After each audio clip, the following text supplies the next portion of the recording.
Eight Cousins by Louisa May Alcott. Chapter 3. Uncles. When Rose awoke the next morning, she was not sure whether she had dreamed what occurred the night before, or it had actually happened. So she hopped up and dressed, although it was an hour earlier than she usually rose, for she could not sleep any more, being possessed with a strong desire to slip down and see if the big portmanteau and packing cases were really in the hall. She seemed to remember tumbling over them when she went to bed, for the aunts had sent her off very punctually because they wanted their pet nephew all to themselves. The sun was shining, and Rose opened her window to let in the soft May air, fresh from the sea.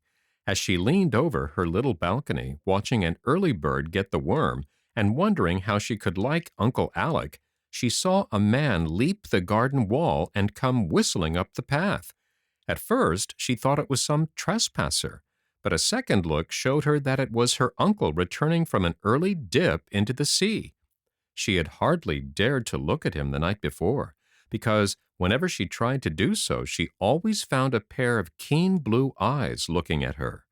Now she could take a good stare at him as he lingered along, looking about him as if glad to see the old place again. A brown, breezy man in a blue jacket with no hat on the curly head, which he shook now and then like a water dog, broad-shouldered, alert in his motions, and with a general air of strength and stability about him which pleased Rose, though she could not explain the feeling of comfort it gave her. She had just said to herself with a sense of relief, "I guess I shall like him, though he looks as if he made people mind," when he lifted his eyes to examine the budding horse-chestnut overhead and saw the eager face peering down at him. He waved his hand to her, nodded, and called out in a bluff, cheery voice, "You are on deck early, little niece." "I got up to see if you would really come, Uncle." "Did you? Well, come down here and make sure of it." "I'm not allowed to go out before breakfast, sir." "Oh, indeed," with a shrug. "Then I'll come aboard and salute," he added. And to Rose's great amazement, Uncle Alec went up one of the pillars of the back piazza hand over hand, stepped across the roof, and swung himself into her balcony, saying as he landed on the wide balustrade, "Have you any doubts about me now, ma'am?" Rose was so taken aback she could only answer with a smile as she went to meet him. "How does my girl do this morning?" he asked, taking a little cold hand she gave him in both his big warm ones. "Pretty well, thank you, sir." "Ah, but it should be very well. Why isn't it?" "I always wake up with a headache and feel tired." "Don't you sleep well?" "I lie awake a long time, and then I dream, and my sleep does not seem to rest me much." "What do you do all day?" "Oh, I read and sew a little, and take naps, and sit with Auntie." "No running about out of doors, or housework, or riding, hey?" "Aunt Plenty says I'm not strong enough for much exercise. I drive out with her sometimes, but I don't care for it." "I'm not surprised at that," said Uncle Alec, half to himself, adding in his quick way, "Who have you had to play with?" "No one but Ariadne Blish, and she was such a goose. I couldn't bear her. The boys came yesterday and seemed rather nice, but, of course, I couldn't play with them." "Why not?" "I'm too old to play with boys." "Not a bit of it. That's just what you need, for you've been mollycoddled too much. They are good lads, and you'll be mixed up with them more or less for years to come, so you may as well be friends and playmates at once. I will look you up some girls also, if I can find a sensible one who's not spoiled by her nonsensical education." "Phebe is sensible, I'm sure, and I like her, though I only saw her yesterday," cried Rose, waking up suddenly. "And who is Phebe, if you please?" Rose eagerly told all she knew, and Uncle Alec listened, with an odd smile lurking about his mouth, though his eyes were quite sober as he watched the face before him. "I'm glad to see that you are not aristocratic in your tastes, but I don't quite make out why you like this young lady from the poorhouse." "You may laugh at me, but I do. I can't tell why, only she seems so happy and busy, and sings so beautifully, and is strong enough to scrub and sweep, and hasn't any troubles to plague her," said Rose, making a funny jumble of reasons in her efforts to explain. How do you know that? Oh, I was telling her about mine and asked if she had any, and she said, no, only I'd like to go to school, and I mean to someday. So she doesn't call desertion, poverty, and hard work troubles? She's a brave little girl, and I shall be proud to know her. And Uncle Alec gave her an approving nod that made Rose wish she had been the one to earn it. But what are these troubles of yours, child? He asked after a minute of silence. Please don't ask me, Uncle. Can't you tell them to me as well as to Phebe? Something in his tone made Rose feel that it would be better to speak out and be done with it, so she answered with sudden color and averted eyes. The greatest one was losing dear Papa.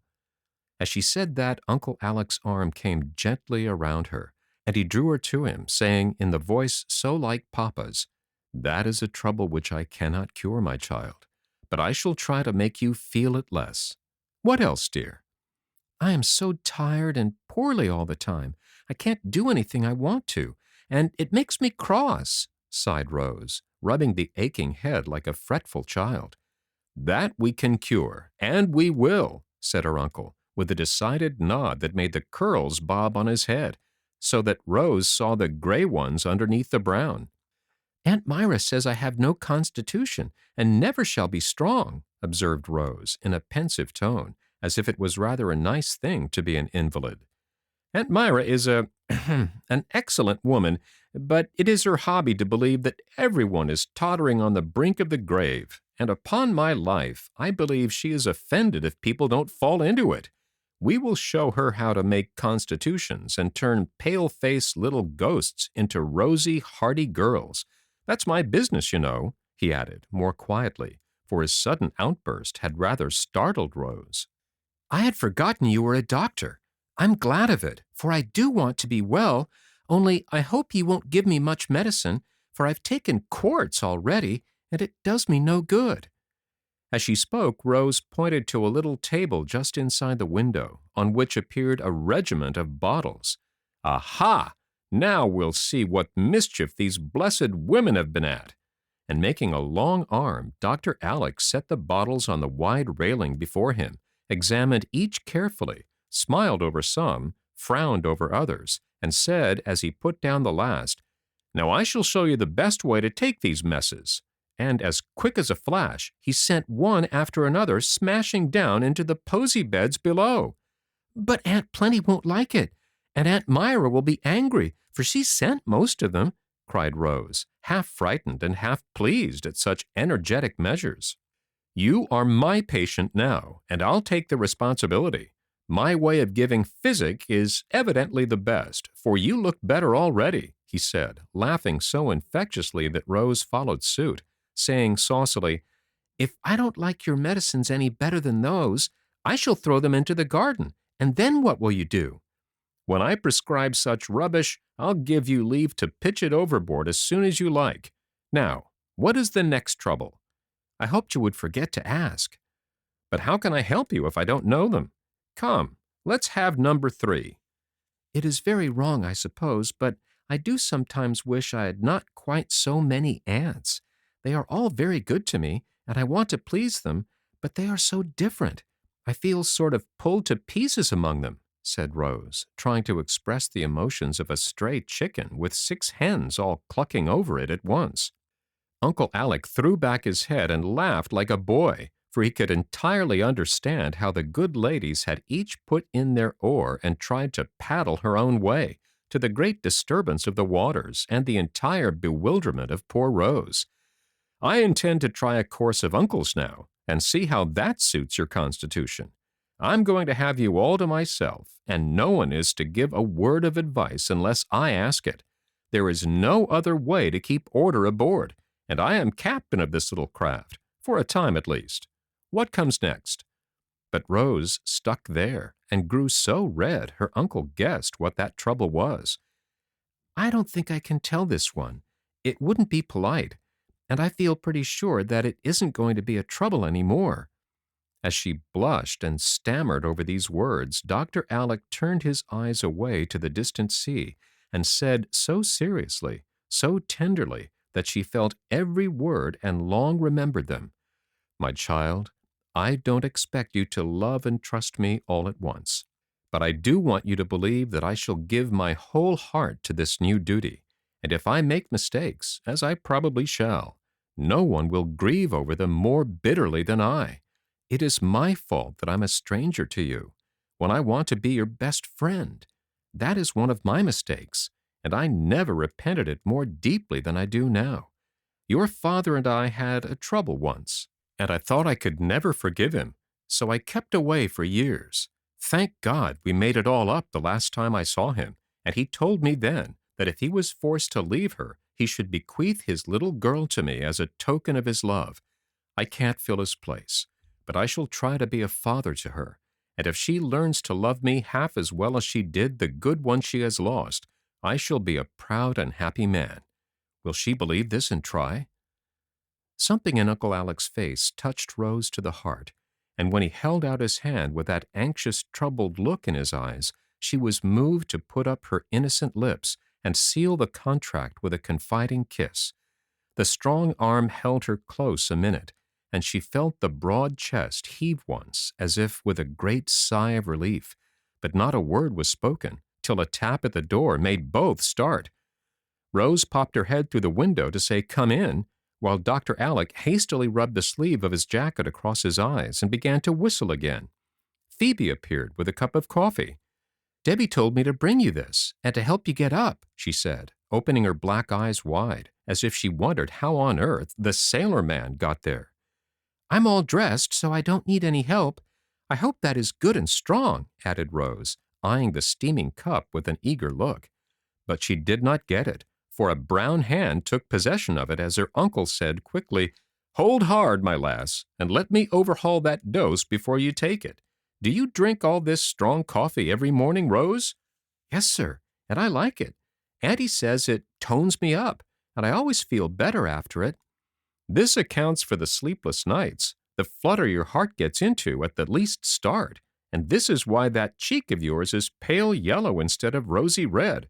No more coffee for you, my dear, and by you'll see that I am right. Any new milk downstairs, Phebe?" "Yes, sir, plenty right in from the barn." "That's the drink for my patient. Go bring me a pitcherful and another cup. I want a draught myself. This won't hurt the honeysuckles, for they have no nerves to speak of." And to Rose's great discomfort, the coffee went after the medicine. Dr. Alec saw the injured look she put on, but took no notice, and presently banished it by saying pleasantly, "I've got a capital little cup among my traps, and I'll give it to you to drink your milk in, as it is made of wood that is supposed to improve whatever is put into it, something like a quassia cup. That reminds me, one of the boxes Phebe wanted to lug upstairs last night is for you. Knowing that I was coming home to find a ready-made daughter, I picked up all sorts of odd and pretty trifles along the way, hoping she would be able to find something she liked among them all. Early tomorrow we'll have a grand rummage. Here's our milk. I propose the health of Miss Rose Campbell, and drink it with all my heart." It was impossible for Rose to pout with the prospect of a delightful boxful of gifts dancing before her eyes. So, in spite of herself, she smiled as she drank to her own health, and found that fresh milk was not a hard dose to take. "Now I must be off, before I am caught again with my wig in a toss," said Dr. Alec, preparing to descend the way he came. "Do you always go in and out like a cat, Uncle?" asked Rose, much amused at his odd ways. "I used to sneak out of my window when I was a boy, so I need not disturb the ants, and now I rather like it, for it's the shortest road, and it keeps me limber when I have no rigging to climb. Goodbye till breakfast." And away he went down the water-spout, over the roof, and vanished among the budding honeysuckles below. "Ain't he a funny guardian?" exclaimed Phebe as she went off with the cups. "He's a very kind one, I think," answered Rose, following to prowl around the big boxes and try to guess which was hers. When her uncle appeared at the sound of the bell, he found her surveying with an anxious face a new dish that smoked upon the table. "Got a fresh trouble, Rosie?" he asked, stroking her smooth head. "Uncle, are you going to make me eat oatmeal?" asked Rose, in a tragic tone. "Don't you like it?" I detest it, answered Rose, with all the emphasis which a turned-up nose, a shudder, and a groan could give to the three words. You are not a true Scotchwoman if you don't like the parritch. It's a pity, for I made it myself, and thought we'd have such a good time with all that cream to float in it. Well, never mind. And he sat down with a disappointed air. Rose had made up her mind to be obstinate about it because she did heartily detest the dish, but as Uncle Alec did not attempt to make her obey, she suddenly changed her mind and thought she would. I'll try to eat it to please you, Uncle, but people are always saying how wholesome it is, and that makes me hate it, she said, half ashamed at her silly excuse. I do want you to like it because I wish my girl to be as well and strong as Jessie's boys, who were brought up on this in the good old fashion. No hot bread and fried stuff for them, and they are the biggest and bonniest lads of the lot. Bless you, Auntie, and good morning. Dr. Alec turned to greet the old lady, and with a firm resolve to eat or die in the attempt, Rose sat down. In 5 minutes she forgot what she was eating, so interested was she in the chat that went on. It amused her very much to hear Aunt Plenty call her 40-year-old nephew my dear boy, and Uncle Alec was so full of lively gossip about all creation in general, and the ant-hill in particular, that the detested porridge vanished without a murmur. You will go to church with us, I hope, Alec, if you are not too tired, said the old lady when breakfast was over. I came all the way from Calcutta for that express purpose, ma'am. Only I must send the sisters word of my arrival, for they don't expect me till tomorrow, you know, and there will be a row in church if those boys see me without warning. I'll send Ben up the hill, and you can step over to Myra's yourself. It will please her, and you will have plenty of time. Dr. Alec was off at once, and they saw no more of him till the old barouche was at the door, and Aunt Plenty just rustling downstairs in her Sunday best, with Rose like a little black shadow behind her. Away they drove in state, and all the way Uncle Alec's hat was more off his head than on, for everyone they met smiled and bowed and gave him as blithe a greeting as the day permitted. It was evident that the warning had been a wise one, for in spite of time and place, the lads were in such a ferment that their elders sat in momentary dread of an unseemly outbreak somewhere. It was simply impossible to keep those 14 eyes off Uncle Alec, and the dreadful things that were done during sermon time will hardly be believed. Rose dared not look up after a while, for these bad boys vented their emotions upon her till she was ready to laugh and cry with mingled amusement and vexation. Charlie winked rapturously at her behind his mother's fan. Mac openly pointed to the tall figure beside her. Jamie stared fixedly over the back of his pew, till Rose thought his round eyes would drop out of his head. George fell over a stool and dropped 3 books in his excitement. Will drew sailors and Chinamen on his clean cuffs and displayed them, to Rose's great tribulation. Steve nearly upset the whole party by burning his nose with salts as he pretended to be overcome by his joy. Even dignified Archie disgraced himself by writing in his hymn book, "Isn't he blue and brown?" and passing it politely to Rose. Her only salvation was trying to fix her attention upon Uncle Mac, a portly, placid gentleman who seemed entirely unconscious of the iniquities of the clan and dozed peacefully in his pew corner. This was the only uncle Rose had met for years, for Uncle Jem and Uncle Steve, the husbands of Aunt Jessie and Aunt Clara, were at sea, and Aunt Myra was a widow. Uncle Mac was a merchant, very rich and busy, and as quiet as a mouse at home, for he was in such a minority among the womenfolk he dared not open his lips, and let his wife rule undisturbed. Rose liked the big, kindly, silent man who came to her when Papa died, was always sending her splendid boxes of goodies at school, and often invited her into his great warehouse full of teas and spices, wines, and all sorts of foreign fruits, there to eat and carry away whatever she liked. She had secretly regretted that he was not to be her guardian, but since she had seen Uncle Alec, she felt better about it, for she did not particularly admire Aunt Jane.